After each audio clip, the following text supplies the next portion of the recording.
Vamos a ver ahora el cuarto caso y es soluciones óptimas alternativas. O sea, cuando el problema tiene infinitas soluciones. ¿Cómo detecta el algoritmo Simplex que el problema tiene infinitas soluciones? Pues la forma de detectar eso es que cuando yo llego a la solución óptima final, donde todos los coeficientes en el renglón cero tienen que ser mayores o iguales que cero, porque esa es la condición del óptimo, pero en una de las variables no básicas aparece un cero. Cuando en la tabla final, en todas las básicas tienen que aparecer cero, porque eso es la condición para resolver el algoritmo. En las no básicas tiene que aparecer un número mayor o igual que cero. Si en las no básicas aparece un número que es cero, ese es el indicativo de que el problema tiene infinitas soluciones. ¿Por qué?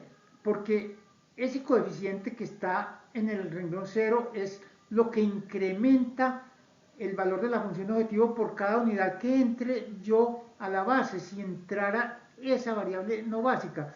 Miren que el hecho de que ingrese esa variable y que tenga un coeficiente cero en el renglón cero quiere decir que una vez que yo entre la variable, la función objetivo empieza a crecer cero, o sea, no crece. Entonces yo empiezo a moverme a otro punto sin crecer la función objetivo hasta que llego al otro extremo, el extremo donde determina la variable que sale y llego a otro punto sin incrementar la función objetivo, o sea, llego a una solución distinta porque entre y sale una variable, pero con el mismo valor de la función objetivo.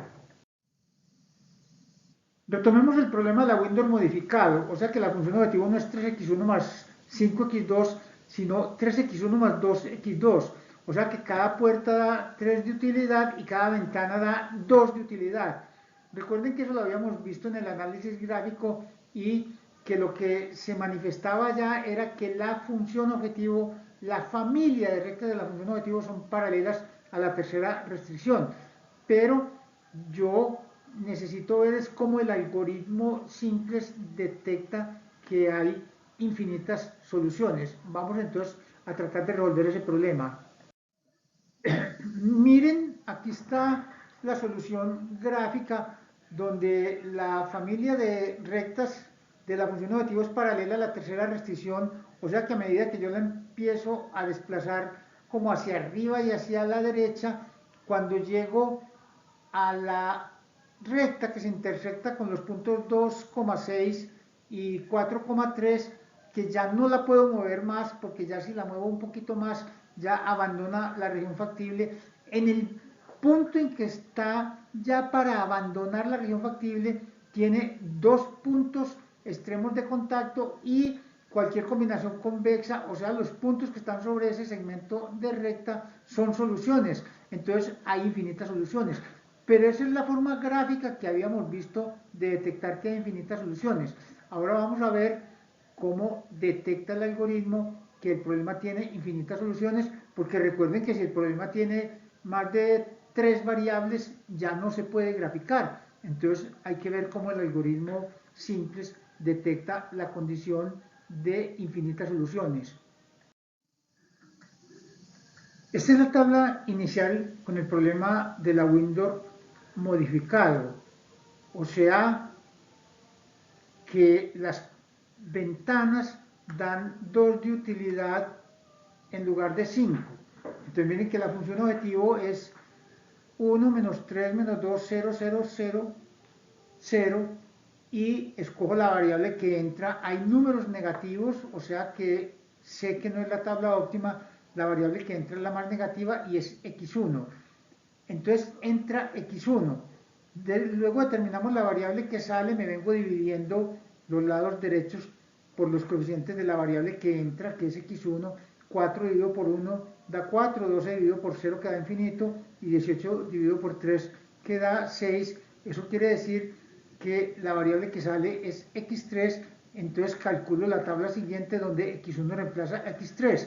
No voy a hacer el pivote porque ya sabemos cómo se hacen los pivotes. Aquí lo que estamos es determinando esa condición rara de infinitas soluciones. Simplemente en la diapositiva siguiente aparece la nueva tabla después de haber hecho el pivote. después de que x1 está reemplazando a x3. Esta es la nueva tabla después del pivote.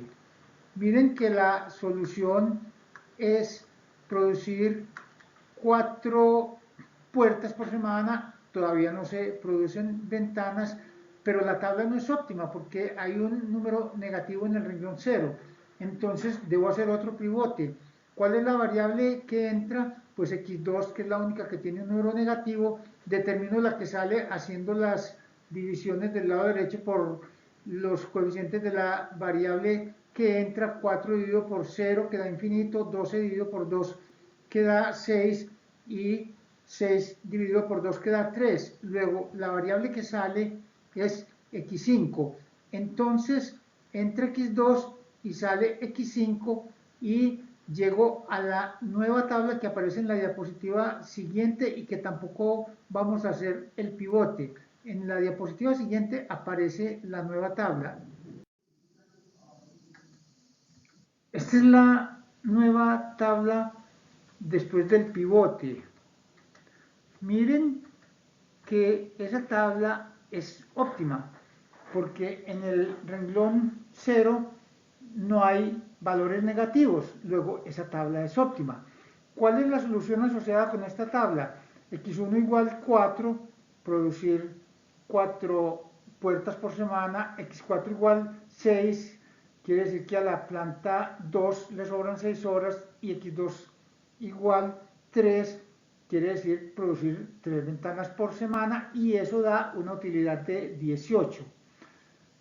Esta tabla, a pesar de ser óptimo, miren la cosa como rara que tiene, que es la que muestra que el problema tiene infinitas soluciones.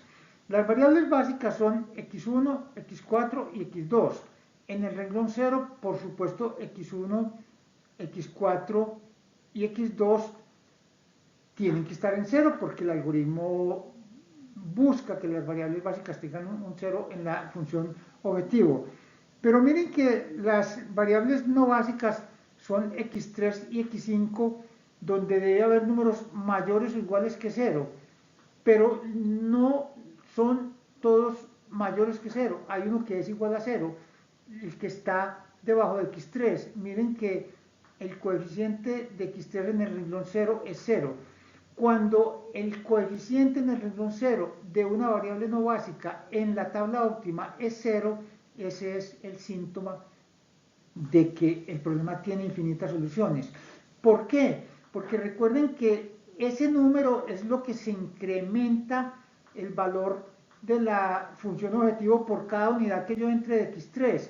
Como ahí hay un 0, quiere decir que yo puedo entrar x3, y si yo entro x3, la función objetivo empieza a aumentar 0, o sea, se queda igual, pero se pasa a otra solución, porque al yo entrar x3, yo estoy haciendo un pivote, entonces me estoy pasando a otra solución que tiene el mismo valor de la función objetivo, porque la función objetivo está aumentando 0.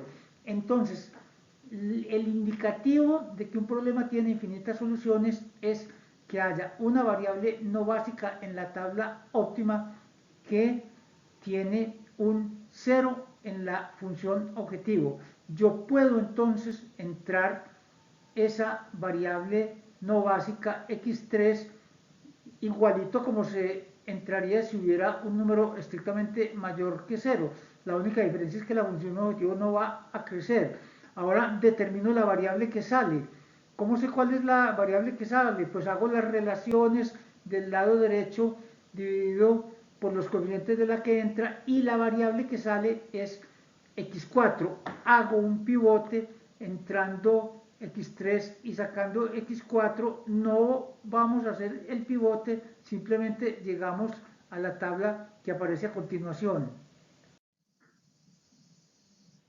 Antes de ver la nueva tabla, miren la observación que ya la habíamos hecho. Se ve que esta solución es óptima, pero como hay una variable no básica que tiene 0 en el renglón 0, que esa variable es x3, quiere decir que hay otra solución básica factible, otro punto extremo óptimo, y al haber dos, recuerden que ya hay infinitos. Esta es la nueva tabla óptima después del pivote. Miren que es una solución totalmente distinta, pero con el mismo valor de la función objetivo, 18 de utilidad. Miren que la solución anterior era 4 puertas por semana, 3 ventanas por semana. En cambio esta es 2 puertas por semana, 6 ventanas por semana. Totalmente distinta, pero con el mismo valor de la función objetivo, 18. Ambas tablas tienen el mismo valor de la función objetivo, pero son soluciones totalmente distintas.